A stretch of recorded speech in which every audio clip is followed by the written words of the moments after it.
We've got one more restoration project that we're wanting to do on our old Ford, and that is redoing the steering wheel. This is our original, and it's looking pretty rough. Now, this is the one we're wanting to swap to. Now, it's seen its better day, but it's definitely restorable. It's off of an early model Cadillac, and that was a common practice back in the day. Take items off of a more expensive car and put them on yours. It was kind of an easy upgrade. What happens to these old things after years of exposure to the sun? Well, they kind of dry out and crack, but it's no big deal. It can be repaired. The first thing that we have to do is kind of defunctionize it. And what we're going to do, spray it down with some of this Duplicolor prep spray, wipe it down to get all the oils off of it, because you got to think about all them driving hours on it. You don't know what's on that thing. With that done, now we need to remove these little pieces of jewelry, if you will. It's no real big deal. We'll just sit the wheel down, using a hammer and a roll pin punch, knock them off.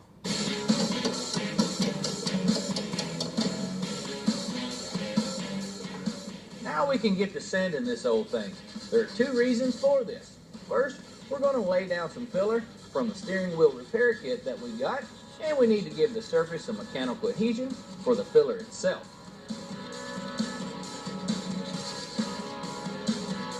The second reason is that you want to create a bevel in the cracks, just like if you were welding. It'll make the repair much stronger. The repair kit was about $60, and if you can, that's what you want to use, because this compound is suited for the durability required on a steering wheel. Be sure to squish it down into the cracks.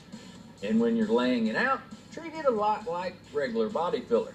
Don't glom it on. Work smarter instead of harder.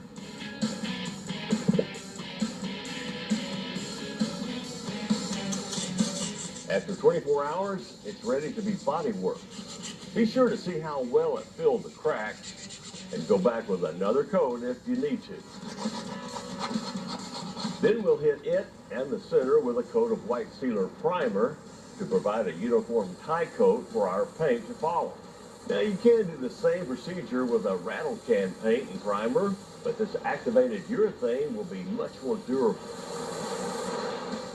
After that, a little more paint, along with a nice tiny brush, is a good way to recoat the area around our emblem.